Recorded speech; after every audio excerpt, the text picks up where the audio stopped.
vamos a conocer más sobre el perfil de una persona capaz de violar, torturar o asesinar, como en el caso de Rosalvira Celia, una mujer. Por eso nos acompaña el profesor de la Universidad Javeriana, Miguel Mendoza, quien escribió el libro Asesinos en serie, perfiles de la mente criminal. Profesor, buenos días. Estamos muy inquietos con el tema de alertar a la comunidad. ¿Cómo uno puede identificar a un psicópata, a alguien que puede cometer un hecho como el que hemos venido registrando?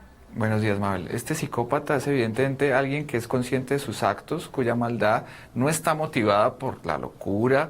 Hay que diferenciar, y esto es importante que la opinión pública tenga claridad al respecto. Una cosa es una enfermedad mental, estamos hablando de un trastorno de personalidad. Este tipo de asesinos tiene conciencia de sus actos, planificó el crimen, estaríamos hablando de un homicidio sexual. Entonces todo el daño que él le va a causar a su víctima implica que termine matándola. Profesor Mendoza, eso que usted acaba de decir es clave, sobre todo en el proceso que se va a adelantar. Es decir, no es un loco. No, desde ningún punto de vista. Él planifica el crimen, tiene claridad de sus actos y eso hace que no tenga ni delirios, ni voces, todo ese imaginario que tenemos de la locura, del asesino, que de alguna manera está motivado por una fuerza malévola. Todo eso debe desaparecer y debe hablarse de un trastorno de personalidad. Es un psicópata que su moralidad funciona diferente, no siente remordimientos, no siente empatía. Para él, la víctima es simplemente una cosa a la cual puede destruir sin el menor remordimiento.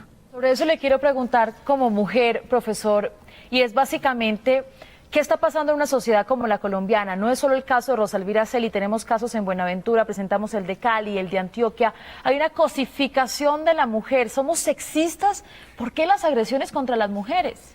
Crimen pasional, todo tipo de abuso sexual. Hay un entorno que estos individuos están leyendo y es una cosificación de la mujer, como tú la llamas, es decir, hay una especie de percepción generalizada de la mujer como un objeto, de la mujer como simplemente una propiedad, y entonces cuando surgen este tipo de casos, pues lo que estamos viendo es la consecuencia de un entorno en el cual tipos como el caso del señor Javier Velasco, él interpreta que el entorno le está diciendo a las mujeres están ahí para usarlas como se nos dé la gana. Y precisamente ese discurso, esa idea machista, sexista, desemboca en este tipo de violencias donde hablamos de desfeminización. En la mayoría de casos de homicidios sexuales aparecen estos rasgos de ultraviolencia que implican el odio que siente este sujeto hacia la mujer, quiere anular totalmente su identidad, no solo violándola, ultrajándola, sino, por supuesto, matándola. Claro.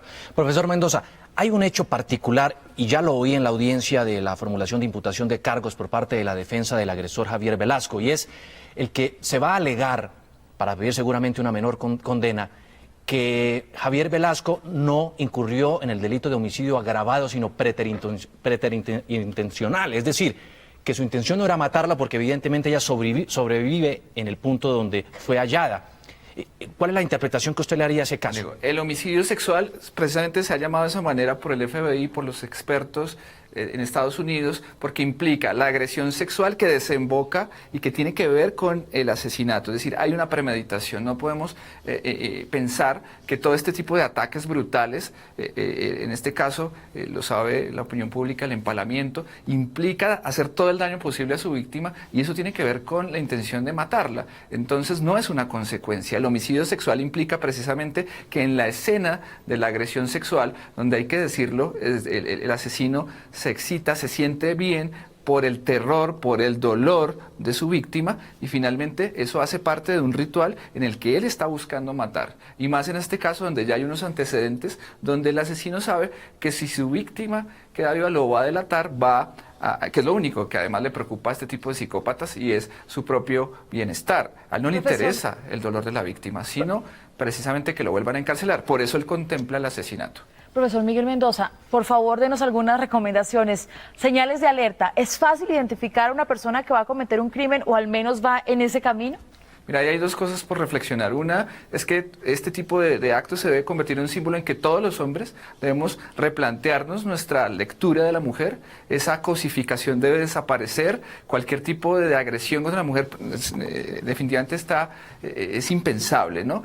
Y por otro lado, los psicópatas se enmascaran muy bien pero su vanidad, su narcisismo, su cinismo. La palabra cinismo es clave. La indiferencia que puede mostrar una pareja, una persona con la que convives frente al dolor, frente a la crueldad, alguien que tiene una personalidad sádica, es decir, que literalmente disfruta con el sufrimiento y que percibe a los demás como cosas, como objetos, a las cuales puede manipular, creo que son señales de una personalidad psicopática que no siente remordimiento y que los demás simplemente son cosas que puede manipular, a las cuales, como en este caso, pues puede percibir como un objeto al cual abusar. Estas cartas que hemos encontrado de este asesino son intentos de él mismo de parecer humano, de sentir, de experimentar algún tipo de remordimiento, pero finalmente no. Esa sonrisa cínica, esa actitud, el lenguaje de su cuerpo, su mirada fría, pues nos revelan a alguien que está totalmente indiferente frente a la brutalidad y la crueldad de su acto. Claro.